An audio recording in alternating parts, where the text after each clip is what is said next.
नमस्कार सभी को। आप सभी का स्वागत है मेरे YouTube channel Gunjan Sharma biology foundation में। जो लोग चैनल के ऊपर नए हैं वो चैनल को सब्सक्राइब करें और बेल आइकन को प्रेस करना ना भूलें ताकि मेरे द्वारा अपलोड किए गए वीडियोस की जानकारी आपको समय समय पर प्राप्त होती रहे। आज का जो टॉपिक है वो है ग्लाइकोलाइसिस। ग्लाइकोलाइसिस जो टॉपिक है वो बहुत ही ज़्यादा इम्पॉर्टेंट टॉपिक है in reference to 11th and 12th।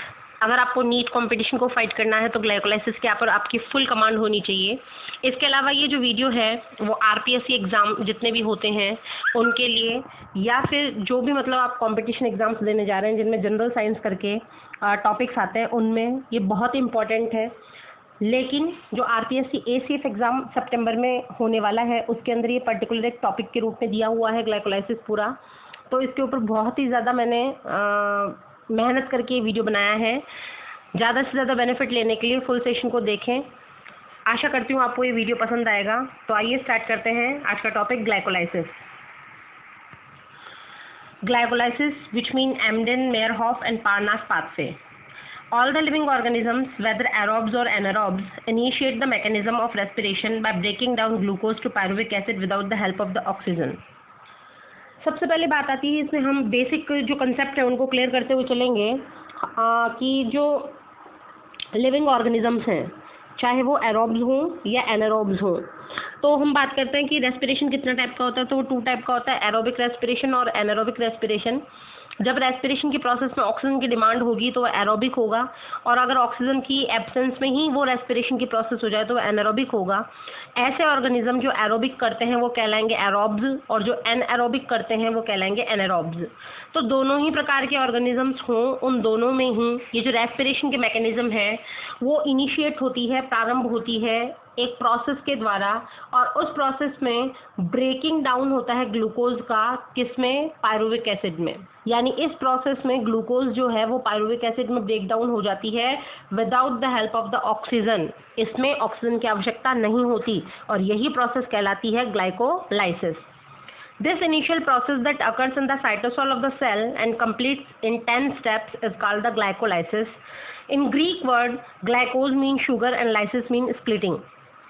तो देखिए इसमें क्या होता है कि एक इनिशियल प्रोसेस है, स्टार्टिंग की प्रोसेस है, जो कि चाहे एरोब्स हों चाहे एनारोब्स हों, कोई से भी ऑर्गेनिज्म हो, उनके साइटोसॉल में होती है। Cytosol mean cytoplasm.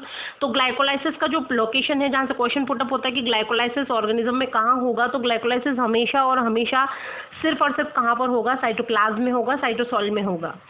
और ये जो कंप्लीशन है ये कंप्लीशन होता है 10 स्टेप्स में, और इसको हम कहते हैं ग्लाइकोलाइसिस। और ग्रीक वर्ड में ग्लाइकोलाइसिस जो है वो 2 वर्ड से मिलकर बना होता है। एक तो ग्लाइकोज यानी शुगर, और लाइसिस यानी कि स्प्लिटिंग यानी शुगर का टूटना। और हमने अभी अभी देखा कि ग्लाइकोलाइसिस में जो ग्लूकोज है वो ब्रेक डाउन होकर 2 मॉलिक्यूल्स बनाएगा पायरुविक एसिड के। The scheme of glycolysis was first described by Gustav Embden, Otto Meyerhof and J P. Parnas. तो 3 साइंटिस्ट थे जिन्होंने ग्लाइकोलाइसिस की स्कीम को डिस्क्रिप्शन में बताया था। फर्स्ट जो साइंटिस्ट थे वो थे गुस्ताव एम्डेन, सेकंड थे ऑटो मेयरहॉफ, थर्ड थे जे पारनास। तो इन तीनों साइंटिस्ट के शॉर्ट जो नेम्स हैं उन्हीं के नाम पर हमने इस पाथवे का एक दूसरा नाम डाला, और उसको हमने बोला EMP pathway. E refers to Emden, M refers to Meyerhof and P for the Parnas. तो नाम हो गया EMP पाथवे। तो glycolysis is also known as the EMP pathway. The various steps involved in the pathway are as follow. जो various steps होते हैं, 10 steps होते हैं, उनको हम इसमें देखेंगे। फर्स्ट स्टेप से हम स्टार्ट करते हैं। Glucose molecule is phosphorylated in the presence of the ATP to form glucose 6-phosphate. This reaction is catalyzed by enzyme hexokinase which requires the divalent magnesium ion as cofactor. ATP is converted to ADP in the reaction. Glucose molecule जो है starting में हमारा C6H12O6, उसको हमें phosphorylated करना है, यानी उसको हमें फॉस्फोरस अवेलेबल करवानी है। तो जो फॉस्फोरस अवेलेबल करवाने के लिए जो कंपाउंड आएगा वो होगा ATP। आपको पता है ATP की फुल फॉर्म एडिनोसिन ट्राइफॉस्फेट, और ये एक एनर्जी करेंसी की तरह बिहेव करता है, क्योंकि हमारे शरीर के अंदर जो एनर्जी का स्टोरेज होता है वो ATP के रूप में होता है। तो ATP का जो दूसरा नेम है वो है एनर्जी करेंसी। तो ये जो एटीपी होगी ये ग्लूकोज के साथ रिएक्ट करके ग्लूकोज को फॉस्फोराइलेटेड करेगी और जो कंपाउंड बनेगा उसका नाम होगा ग्लूकोज 6 फॉस्फेट। और ये जो रिएक्शन है उसके अंदर जो एंजाइम काम में आएगा उस एंजाइम का नाम होता है हेक्सोकाइनेज। तो ये एंजाइम्स के नाम भी कॉम्पिटिशन में बहुत ज़्यादा इंपॉर्टेंट हो जाते हैं कि ग्लूकोज से ग्लूकोज 6 फॉस्फेट के फॉस्फोराइलेशन में कौन सा एंजाइम हेल्पफुल होता है। तो एंजाइम होता है हेक्सोकाइनेज, यानी by the help of the hexokinase glucose is converted into glucose 6 phosphate.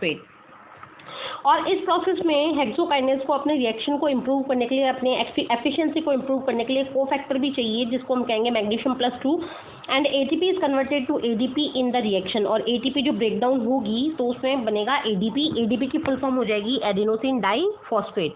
और जो एक इनऑर्गेनिक फॉस्फेट निकलेगा वो ग्लूकोज को कन्वर्ट करेगा ग्लूकोज 6 फॉस्फेट में। तो रिएक्शन की फॉर्म में अगर हम इसको देखें तो रिएक्शन की फॉर्म में ये इस तरीके से होगा कि ग्लूकोज की रिएक्शन होती है एटीपी से in presence of magnesium and hexokinase and then product बनता है glucose 6 phosphate and ADP. Second step, glucose 6 phosphate जिसको हम रॉबिन्सन्स ईस्टर कहते हैं। ध्यान रखिए आपके यहाँ पे जो ये इम्पॉर्टेंट बात है, इनको मैंने ब्रैकेट्स में बताया है। तो ये जो ग्लूकोज 6 फॉस्फेट है इसको हम कहेंगे रॉबिन्सन्स एस्टर इज आइसोमराइज्ड। इसका आइसोमराइजेशन होगा। आइसोमराइजेशन का मीन कितना होता है कि कार्बन नंबर, कार्बन एटम तो उतने ही रहते हैं एटम जो है, बट उनका जो स्ट्रक्चर है वो चेंज हो जाता है टू फॉर्म फ्रक्टोज 6 फॉस्फेट। तो ग्लूकोज 6 फॉस्फेट जो है वो किस में कन्वर्ट हो जाएगी, फ्रक्टोज 6 फॉस्फेट में। ग्लूकोज 6 फॉस्फेट में भी कार्बन कितने होते हैं, 6 होते हैं, और फ्रक्टोज 6 फॉस्फेट में भी कार्बन कितने होते हैं, 6। यानी कार्बन नंबर तो सेम रहेगा बट इनका स्ट्रक्चर क्या हो जाएगा, डिफरेंट हो जाएगा। और ये एंजाइम जो इसमें हेल्पफुल होगा वो कहलाएगा फॉस्फोग्लूको आइसोमरेज। इस ग्लाइकोलाइसिस में एंजाइम बहुत ज़्यादा इंपॉर्टेंट है। तो पहला जो एंजाइम था वो था हेक्सोकाइनेज और जो दूसरा एंजाइम है वो है फॉस्फोग्लूको आइसोमरेज, जो क्या करेगा, ग्लूकोज 6 फॉस्फेट को आइसोमराइज करवाएगा फ्रक्टोज 6 फॉस्फेट में। नेक्स्ट, रिएक्शन की फॉर्म में अगर हम लिखें तो इस तरीके से होगा कि ग्लूकोज 6 फॉस्फेट जो है वो आइसोमराइज होता है। आइसोमराइज का मीन ये स्ट्रक्चर, ये जो सिंबल है कि ग्लूकोज 6 फॉस्फेट फ्रक्टोज 6 फॉस्फेट बन सकता है एंड जब चाहे तब फ्रक्टोज 6 फॉस्फेट ग्लूकोज 6 फॉस्फेट बन सकता है in presence of the phosphogluco isomerases. Third step के ऊपर आते हैं फॉस्फोराइलेशन। फॉस्फोराइलेशन क्या होता है कि fructose 6 phosphate combines with another phosphate group from another ATP molecule yielding fructose 1,6-bisphosphate and ADP। अब अभी हमने देखा कि फॉस्फोराइलेशन के लिए हमें किसकी आवश्यकता है, फॉस्फोरस की, पी की। और ये फॉस्फोरस जो अवेलेबल करवाता है वो कौन होता है, वो डोनर होता है। और डोनर कौन है, एटीपी है यहाँ पे। तो एक एटीपी तो पहले ही रिएक्शन में काम में आ चुका और दूसरा एटीपी यहाँ पर काम में आएगा और वो एटीपी एडीपी में कन्वर्ट होकर अपना इनऑर्गेनिक फॉस्फेट इसको देगा, फ्रक्टोज 6 फॉस्फेट को, और फ्रक्टोज 6 फॉस्फेट कन्वर्ट हो जाएगा फ्रक्टोज 1,6-बिस्फॉस्फेट में। The combination is catalysed by an enzyme phosphofructokinase. और इस रिएक्शन को जो इनिशिएट करेगा वो एंजाइम होगा फॉस्फोफ्रक्टोकाइनेज। यानी अभी तक 3 एंजाइम्स आपके पास में आ चुके हैं। पहला एंजाइम था हेक्सोकाइनेज, सेकंड जो एंजाइम था वो था फॉस्फोग्लूको आइसोमरेज, और थर्ड जो है वो है phosphofructokinase. In the presence of the magnesium and utilize energy release by separation of a phosphate group from ATP. तो यहाँ पर जो आपका ये एंजाइम है फॉस्फोफ्रक्टोकाइनेज, फॉस्फोफ्रक्टोकाइनेज अगर अपना काम करता है तो उसको अपने साथ में कोफैक्टर चाहिए, और कोफैक्टर किस रूप में होगा, मैग्नीशियम डाइवेलेंट के रूप में होगा। दिस फॉस्फोराइलेशन दस consumes another molecule of ATP. इस तरीके से जहाँ जहाँ फॉस्फोराइलेशन की प्रोसेस होती है वहाँ पे एटीपी काम में आती है। तो अब तक कुल एटीपी कितने काम में आए, 2, यानी यूटिलाइजेशन ऑफ एटीपी कितना हुआ, 2। Phosphorylation reaction activate the sugar and prevent it escape from the cell. They go uphill increasing the energy content of the products. क्या होता है, फॉस्फोराइलेशन के कारण जो ग्लूकोज है वो सेल को छोड़कर बाहर नहीं जा पाती और एस्पिरेशन की प्रोसेस ज़्यादा होने के कारण ज़्यादा एनर्जी जो है सेल्स के अंदर अपहिल होती जाती है, बढ़ती जाती है। रिएक्शन की फॉर्म में अगर हम इसको देखें तो फ्रक्टोज जो 6 फॉस्फेट है वो एटीपी के साथ रिएक्शन करेगा, किसके प्रेजेंस में, मैग्नीशियम डाइवेलेंट और फॉस्फोफ्रक्टोकाइनेज के प्रेजेंस में, और बन जाएगा फ्रक्टोज 1,6-बिस्फॉस्फेट प्लस उसमें निकलेगी एडीपी। फोर्थ स्टेप है स्प्लिटिंग, यानी टूटना। फ्रक्टोज 1,6-बिस्फॉस्फेट जो है जिसके अंदर 6 कार्बन मॉलिक्यूल्स हैं वो नाउ स्प्लिट, वो टूट जाएगा इनटू 3 कार्बन तीन कार्बन के दो समूहों में टूटेगा, दो ग्रुप्स में टूटेगा। पहला जो ग्रुप होगा वो कहलाएगा डाई हाइड्रोक्सी एसीटोन फास्फेट, जिसका शॉर्ट फॉर्म होगा DHAP। DHAP की फुल फॉर्म होती है डाई हाइड्रोक्सी एसीटोन फास्फेट। और जो दूसरा बनेगा वो होगा 3-फॉस्फोग्लिसरल्डिहाइड, जिसको शॉर्ट में कहेंगे 3PGAL। ये दोनों ही जैसे कि DHAP और 3PGAL तीन कार्बन के होते हैं, तो दोनों मिलाकर हो जाएंगे 3 × 2 = 6। यानी फ्रक्टोज 1,6 बिसफॉस्फेट तो था 6 कार्बन का, जो आगे जाकर तीन कार्बन के दो ग्रुप्स में टूट गया। या फिर 3PGAL की जगह ग्लिसरल्डिहाइड 3-फॉस्फेट या GAP भी बन सकता है। The reaction is catalysed by enzyme aldolase. इस रिएक्शन को जो कैटलाइज करता है वो एंजाइम होता है एल्डोलेज। यानी अब तक चौथा जो एंजाइम अपने पास में आया वो था एल्डोलेज। वापस रिपीट कर लेते हैं। फर्स्ट एंजाइम था हेक्सोकाइनेज, सेकंड था फॉस्फोग्लूकोआइसोमरेज, थर्ड था फॉस्फोफ्रक्टोकाइनेज, और जो अब हमारे सामने है जो नेक्स्ट एंजाइम है वो है aldolase. DHAP is converted into PGL with the aid of the enzyme phosphotriose isomerase। पांचवा एंजाइम आ गया। अगर हम फॉस्फोट्रायोज आइसोमरेज को काम लें तो DHAP आगे जाके कन्वर्ट होता है PGAL में, और PGAL भी आइसोमराइज हो जाता है DHAP में। तो रिएक्शंस कुछ इस तरीके से होंगी। फ्रक्टोज 1,6 जो बिसफॉस्फेट है वो एल्डोलेज की प्रेजेंस में कन्वर्ट होगा 3PGAL जो 3 कार्बन का है, और DHAP जो खुद भी 3 कार्बन का है। नेक्स्ट अगर हम देखें कि DHAP यानी डाईहाइड्रोक्सी एसीटोन फॉस्फेट और 3PGAL मतलब 3-फॉस्फोग्लिसरल्डिहाइड भी एक दूसरे में आइसोमराइज हो सकते हैं in presence of phosphotriose isomerase. Phosphorylation and dehydration की प्रोसेस देखें तो इसमें 5th स्टेप में क्या होगा कि इट इन्वॉल्व 3 प्रोसेसेस। इनमें तीन प्रोसेस इन्वॉल्व होंगी। पहली जो प्रोसेस है वो है in phosphorylation of 3PGAL combined with phosphate group derived from inorganic phosphoric acid found in cytosol not from ATP forming one three diphosphoglycerate in diphosphoglyceric acid. अब क्या होगा इस प्रोसेस में, जो ये 3PGAL है ये कंबाइन हो जाता है फॉस्फेट ग्रुप के साथ ताकि हमें इनऑर्गेनिक फॉस्फोरिक एसिड मिले, जिसको हम F3PO4 भी कहते हैं। ये जो है ये साइटोसोल में मिलता है। फॉर्मिंग इससे आगे जाके फॉर्मेशन होगी 1,3-डाईफॉस्फोग्लिसरेट की, और जिसको हम डाईफॉस्फोग्लिसरिक एसिड भी कहते हैं। तो the reaction occurs with add of the specific enzyme, और ये रिएक्शन भी किससे होगी, पर्टिकुलर किसी एंजाइम को मिक्स करने से ही होगी। इन डिहाइड्रोजनेशन प्रोसेस, इसमें दूसरी जो प्रोसेस है वो है डिहाइड्रोजनेशन की। इसमें क्या होगा, a pair of hydrogen atom separate. इसके अंदर जो हाइड्रोजन एटम्स है वो सेपरेट होंगे 3PGAL से। उनका सेपरेशन जो है वो लार्ज अमाउंट में एनर्जी निकालेगा। A part of this energy is stored in newly form phosphate bond, और जो इसकी एनर्जी का जो पार्ट है वो नई बने हुए फॉस्फेट बॉन्ड में स्टोर हो जाएगा, और वो फॉस्फेट बॉन्ड किसका होगा, 1,3-डाईफॉस्फोग्लिसरेट का, ताकि ये 1,3-डाईफॉस्फोग्लिसरेट बहुत ही ज़्यादा हाई एनर्जी बॉन्ड बन जाए। Separation of hydrogen is catalysed by enzyme, और ये जो हाइड्रोजन को अलग करने की प्रोसेस है ये भी एंजाइम से ही होती है, और इस एंजाइम का नाम है एंजाइम 3-फॉस्फोग्लिसरल्डिहाइड डिहाइड्रोजनेज। वापस से 3-फॉस्फोग्लिसरल्डिहाइड डिहाइड्रोजनेज के कारण जो है आगे जाकर ये हाइड्रोजन रिमूव होते हैं, सेपरेट होते हैं। एज स्टेटेड अबाउ, जैसा कि ऊपर बताया जा चुका, थर्ड स्टेप में क्या होगा, 2 हाइड्रोजन जो एटम्स हैं, जिसमें जैसे आपको मान लीजिए पीरियोडिक टेबल में H कहाँ पर आता है, फर्स्ट पोजीशन पे आता है, तो इसमें हाइड्रोजन भी कितने होते हैं, मतलब प्रोटॉन भी कितने होते हैं इसमें 1, और इलेक्ट्रॉन भी कितने होते हैं 1, यानी दोनों ही चीज़ें इसमें 1-1 होती हैं क्योंकि इसका एटॉमिक नंबर कितना है 1 है। तो अगर हम एक हाइड्रोजन की बात करें तो उसमें कितना प्रोटॉन होंगे 1, और इलेक्ट्रॉन भी कितना होगा 1। लेकिन अगर हम 2 हाइड्रोजन की बात करते हैं तो प्रोटॉन कितने होंगे 2, और इलेक्ट्रॉन भी कितने होंगे 2। तो ये 3PGAL से सेपरेट होते हैं। Of these 1 complete hydrogen atom, proton and electron, and 1 additional electron are picked up by NAD। और इसमें से एक हाइड्रोजन को जो पिक करता है यानी पकड़ लेता है वो कौन होता है, NAD। यानी ये हाइड्रोजन एक्सेप्टर है NAD+, वो इसको रिसीव करता है विच गेट रिड्यूस। और आपने केमिस्ट्री में पढ़ा है कि अगर ऐसी रिएक्शन जिसमें हाइड्रोजन ऐड होती है तो वो रिएक्शन कहलाती है रिडक्शन रिएक्शन, यानी इस NAD+ का रिडक्शन होता है और ये NAD+ कन्वर्ट हो जाता है NADH में। इसकी फुल फॉर्म होगी nicotinamide adenine dinucleotide hydrogen phosphate. The remaining 1 hydrogen proton और ion remains free in the cytosol, और जो बचा हुआ H आयन है वो फ्री रहेगा साइटोसोल में। रिएक्शंस कुछ इस तरीके से होंगी, 2 हाइड्रोजन यानी 2 प्रोटॉन जो हैं वो 2 इलेक्ट्रॉन के साथ मिलकर रिसीव किसके थ्रू किए जाएंगे, NAD+ के साथ। NAD+ रिड्यूस होगा NADH में और बचेगा क्या, H+। NADH is high energy substance. NADH जो होता है वो बहुत हाई एनर्जी सब्सटेंस होता है। अगर हम देखें कि क्या करता है, एनर्जी अपने अंदर बहुत ज़्यादा कैरी करता है। Release by the separation of hydrogen atom from 3 PgAl। और इसके अंदर ये एनर्जी जो आती है वो किसकी वजह से आती है? PgAl से हाइड्रोजन के निकलने के कारण आती है।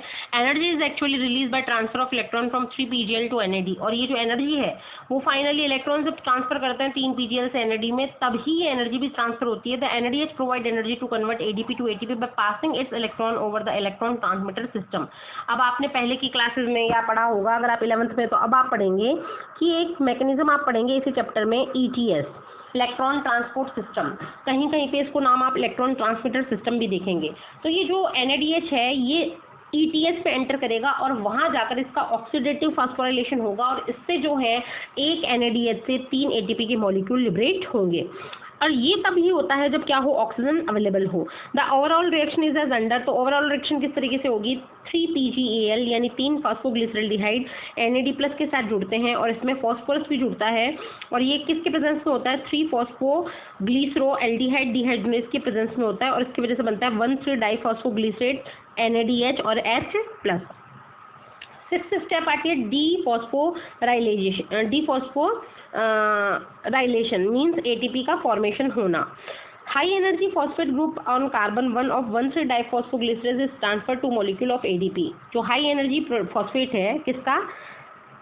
1,3 डाइफॉस्फोग्लिसरेट का। 1,3 डाइफॉस्फोग्लिसरेट का जो हाई एनर्जी फॉस्फेट है वो ट्रांसफर हो जाता है ADP के अंदर और ADP को कन्वर्ट कर देता है ATP में। 1,3 डाइफॉस्फोग्लिसरेट जो है वो चेंज हो जाता है 3 फॉस्फोग्लिसरेट में due to loss of phosphate group, क्योंकि इससे एक फॉस्फेट ग्रुप निकल गया। तो जो 1,3 डाइफॉस्फोग्लिसरेट था वो कन्वर्ट होगा 3 फॉस्फोग्लिसरेट में। The reaction is catalysed by enzyme diphosphoglycerokinase. और इसको जो रिएक्शन को स्टिमुलेट करते हैं उस एंजाइम का नाम होगा डाइफॉस्फोग्लिसरोकाइनेज। इसके अंदर भी मैग्नीशियम प्लस 2 नीड होगी उसकी। और in this reaction formation of ATP directly from metabolite. इसमें जो है ATP का जो फॉर्मेशन होता है डायरेक्टली मेटाबोलाइट से होता है। What is the metabolite? These are the end product of the metabolism and metabolism is the group of the 2 type of reactions, anabolism and catabolism. In this anabolism new substances या हम ये कह सकते हैं कि complex substances are form from the simple one. In catabolism simple substances are form from the complex one. तो इस तरीके से ये जो है मेटाबोलाइट के थ्रू बनेगा। और इस तरीके से ATP का बनना क्या कहलाता है? सबस्ट्रेट रिलेटिव या सबस्ट्रेट लेवल फॉस्फोराइलेशन। और इसके ऊपर मैक्सिमम क्वेश्चंस पूछे जाते हैं कि what do you mean by substrate level phosphorylation. तो जब ATP का फॉर्मेशन जो है किसी भी मेटाबोलाइट से डायरेक्टली ही हो जाए तो वो जो प्रोसेस है वो कहलाएगा सबस्ट्रेट लेवल फॉस्फोराइलेशन। अगर हम इसकी रिएक्शन देखें तो रिएक्शन इस तरीके से होगी 1,3 डाइफॉस्फोग्लिसरेट। जो ये 1,3 डाइफॉस्फोग्लिसरेट है इसके ऊपर एंजाइम वर्क करेगा डाइफॉस्फोग्लिसरोकाइनेज और इस काइनेज के थ्रू इसमें से एक फॉस्फोरस निकलेगी और ये बन जाएगा 3 फॉस्फोग्लिसरेट और वो निकली हुई फॉस्फोरस कैच की जाएगी ADP के द्वारा और ADP कन्वर्ट हो जाएगा ATP में। और इस पूरी रिएक्शन में मैग्नीशियम प्लस 2 भी कोफैक्टर की तरह अपना रोल प्ले करेगा। 7 जो स्टेप है वो है रीअरेंजमेंट। रीअरेंजमेंट का मतलब वही आइसोमराइजेशन। कार्बन नंबर तो क्या रहेंगे? सेम रहेंगे। एटॉमिक नंबर तो क्या रहेगा? सेम रहेगा, बट स्ट्रक्चर क्या होगा? डिफरेंट हो जाएगा। In phosphate group on the 3rd carbon of 3 phosphoglycerate shift to 2nd carbon. जो 3rd कार्बन था 3 फॉस्फोग्लिसरेट का वो शिफ्ट होगा 2nd कार्बन पे और इससे क्या होगा? 2 फॉस्फोग्लिसरेट बनेगा। मतलब 3 फॉस्फोग्लिसरेट अपने आप को कन्वर्ट करेगा 2 फॉस्फोग्लिसरेट में। This change is aided by enzyme phosphoglyceromutase. और इस प्रोसेस को कौन इनिशिएट करेगा? कौन अपनी हेल्प प्रोवाइड करेगा? फॉस्फोग्लिसरोम्यूटेज एंजाइम। तो इस तरीके से ये रिएक्शन होगी 3 फॉस्फोग्लिसरेट कन्वर्ट होगा 2 फॉस्फोग्लिसरेट में। किसकी हेल्प से? फॉस्फोग्लिसरोम्यूटेज की हेल्प से। नेक्स्ट स्टेप है डिहाइड्रेशन। 2 फॉस्फोग्लिसरेट जो है वो वाटर के मॉलिक्यूल को लॉस करेगा, मतलब डिहाइड्रेट होगा। और ये कौन से एंजाइम के प्रेजेंस में होगा? इनोलेज के प्रेजेंस में होगा।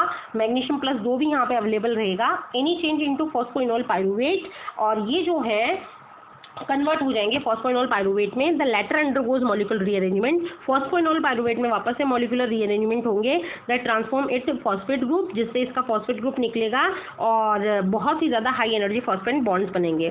तो इस तरीके से ये चीज़ होगी कि 2 फॉस्फोग्लिसरेट इनोलेज और मैग्नीशियम प्लस 2 के प्रेजेंस में फॉस्फोइनोल पाइरुवेट यानी बनाएगा PEP। PEP की फुल फॉर्म क्या होती है? Phosphoenol pyruvate. और साथ में क्या निकलेंगे? Water molecule. मतलब इस प्रोसेस में क्या हुआ? डिहाइड्रेशन हुआ। नेक्स्ट है डीफॉस्फोराइलेशन मीन्स वापस से एटीपी का फॉर्मेशन होगा। हाई एनर्जी फॉस्फेट ग्रुप और phosphoenol pyruvate is transform in molecule of ADP. Phosphoenol से एक फॉस्फेट निकलेगा और एडीपी में एंटर करेगा और इसकी वजह से जो एंजाइम हेल्प करेगा वो होगा पायरुवेट काइनेज, और इस एंजाइम की कोफैक्टर के रूप में आएगा मैग्नीशियम +2 एंड K+, और इन दोनों की वजह से ही this produce simple pyruvate and molecule of ATP. एक तो सिंपल पायरुवेट बनेगा और एक मॉलिक्यूल एटीपी बनेगा।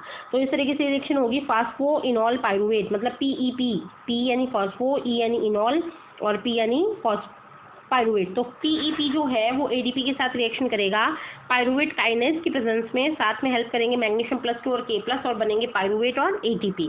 इस तरीके से अगर हम नेट प्रोडक्ट्स की बात करें कि ग्लाइकोलाइसिस के नेट प्रोडक्ट्स क्या होते हैं, तो कुछ इस तरीके से रिएक्शन होगी। ग्लूकोज की रिएक्शन हुई 2NAD+ के साथ, प्लस इसमें 2 ADP काम में आए, प्लस इसमें 2 फॉस्फोरिक एसिड भी काम में आए। और ये रिएक्शन क्या थी, ग्लाइकोलाइसिस, जो कहाँ पर हो रही थी, सेल के साइटोसोल में। तो इसका प्रोडक्ट क्या बना, 2 पायरुवेट यानी 2 मॉलिक्यूल ऑफ पायरुविक एसिड बने, 2 NADH बने, जो हाई एनर्जी कंपाउंड्स हैं। ये ETS में जाएंगे तो एक NADH से 3 ATP मिलेगी, मतलब 2 NADH से कितनी ATP मिलेगी, 6 ATP।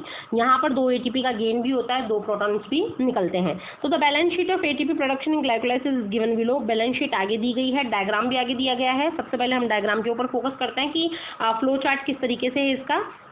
तो देखिए, सबसे पहले ग्लूकोज है, इसमें एक ATP फॉर्मेशन, ATP काम में आती है, ATP कन्वर्ट होती है ADP में, और ग्लूकोज को एक फॉस्फेट मिलता है। हेक्सोकाइनेज एंजाइम की सहायता से ये कन्वर्ट होता है ग्लूकोज 6 फॉस्फेट में। Next, glucose 6 phosphate phosphogluco isomerase enzyme की सहायता से आइसोमराइज होता है और अपने स्ट्रक्चर को चेंज करता है फ्रक्टोज 6 फॉस्फेट में। फिर वापस यहाँ पर एक ATP काम में आती है और ATP का ब्रेकडाउन होकर एक फॉस्फेट निकलता है। वो फॉस्फेट जुड़ता है फ्रक्टोज 6 फॉस्फेट के साथ फॉस्फोफ्रक्टोकाइनेज की उसमें प्रेजेंस में, और ये कन्वर्ट हो जाता है फ्रक्टोज 1,6 बिसफॉस्फेट में। यहाँ जाकर एल्डोलेज एंजाइम की सहायता से ये दोनों जो 6 कार्बन फ्रक्टोज 1,6 बिसफॉस्फेट है, ये 3 और 3 कार्बन के 2 प्रोडक्ट्स में टूटता है। पहला प्रोडक्ट कहलाता है 3PGL, दूसरा प्रोडक्ट कहलाता है DHAP। ये दोनों भी एक दूसरे के साथ में इंटरचेंजेबल हैं, जिनको हम कहेंगे ट्रायोज फॉस्फेट आइसोमरेज। नेक्स्ट यहाँ पर हम देखेंगे कि ग्लिसराइल 3 फॉस्फेट कन्वर्ट होगा 1,3 बिसफॉस्फोग्लिसरेट में। इसमें एक NAD जो है वो हाइड्रोजन को कैच करेगा, रिसीव करेगा, कन्वर्ट रिड्यूस हो जाएगा NADH2 में। नेक्स्ट उसके बाद 1,3 बिसफॉस्फोग्लिसरेट कन्वर्ट होगा 3 फॉस्फोग्लिसरेट में। इसमें भी क्या होगा कि एक ADP कन्वर्ट होगी ATP में, और यहाँ पर जो एंजाइम काम में आएगा वो होगा फॉस्फोग्लिसरेट काइनेज। नेक्स्ट उसके बाद 3 फॉस्फोग्लिसरेट कन्वर्ट होगा 2 फॉस्फोग्लिसरेट में, एंजाइम काम में आएगा फॉस्फोग्लिसरेट म्यूटेज, और 2 फॉस्फोग्लिसरेट कन्वर्ट होगा फॉस्फोइनोल पायरुवेट में इनोलेज की सहायता से, और आगे जाकर एक ADP ATP में कन्वर्ट होगी और फॉस्फोइनोल पायरुवेट एक कन्वर्ट हो जाएगा पायरुवेट के 2 मॉलिक्यूल्स में, और एंजाइम कहलाएगा पायरुवेट काइनेज। इस तरीके से ग्लाइकोलाइसिस का फ्लो चार्ट है। और फ्लो चार्ट की अगर हम बैलेंस शीट की बात करें तो बैलेंस शीट कुछ इस तरीके से होगी। जब ग्लूकोज 6 फॉस्फेट में कन्वर्ट होता है तो एक जो ATP है मॉलिक्यूल वो यूटिलाइज होता है। जब फ्रक्टोज 6 फॉस्फेट फ्रक्टोज 1,6 बिसफॉस्फेट में कन्वर्ट होता है तो वापस से एक ATP यूटिलाइज होता है। नेक्स्ट 1,3 बिसफॉस्फोग्लिसरिक एसिड यानी 1,3 BPGA जब 3PGA में कन्वर्ट होता है तो यहाँ पर जो है ATP के 2 मॉलिक्यूल्स रिलीज होते हैं। फिर नेक्स्ट जब 2 phosphoenol pyruvic acid mean PEP जो है वो कन्वर्ट होता है पायरुविक एसिड के 2 मॉलिक्यूल्स में, तो यहाँ पर भी ATP के 2 मॉलिक्यूल्स निकलते हैं। तो अगर हम टोटल बात करें तो यूटिलाइज तो हुए 2 ATP और जो रिलीज हुए वो हुए 4 ATP। तो बैलेंस की अगर बात करी जाए तो 4 - 2 = 2, यानी ग्लाइकोलाइसिस का प्योर जो बेनिफिट है, ग्लाइकोलाइसिस में ATP का जो प्योर बेनिफिट है वो कितना होता है, 2 ATP का। तो आशा है कि आज का वीडियो आपको पसंद आया होगा, आप इसको कॉन्सेप्ट को समझ पाए होंगे। आगे से ज़्यादा जो भी टॉपिक्स होंगे वो और ज़्यादा हम इस चैनल के ऊपर अपलोड करेंगे, तो ज़्यादा से ज़्यादा वीडियोस का लाभ प्राप्त करने के लिए चैनल से जुड़े रहें। और अगर आपको वीडियो पसंद आया हो तो चैनल को लाइक और वीडियो को लाइक और शेयर करना ना भूलें। अपने फीडबैक्स को कमेंट सेक्शन में लिखना ना भूलें। इसके साथ में आपको जन्माष्टमी के पर्व की हार्दिक शुभकामनाएं। Have a nice day.